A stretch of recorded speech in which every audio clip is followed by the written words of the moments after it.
This is my first attempt at a rocket stand.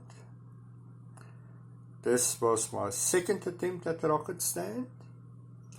This was an attempt at making a collapsible rocket stand, but it got loose from the print surface and, well, didn't work very well.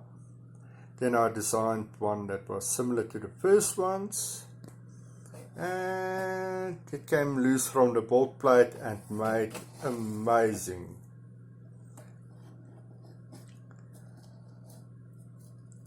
art piece that can never be replicated, because you can never determine everything for the precise second that everything went wrong on this one.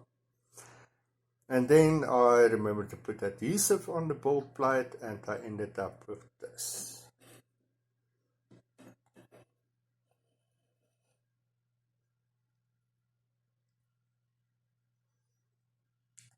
I switch on the light so you can see the finish. This is printed on an Ender 3.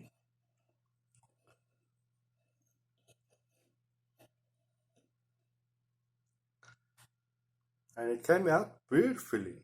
And this is designed for rockets with a retaining clip, so it doesn't put stress while you store it on your display stand. And as you can see, it's the same filament that was used for the Necromancer's Vase by Clockspring 3D that I printed on a BQB1 in vase mode, with all the little issues of a vase mode that's not properly tuned. I'm still learning. Don't just start printing perfect vase modes out of the box unless you know how to do your settings. And that's it for today. Have a nice day. This is Gerard Grobler for Aerospace Research.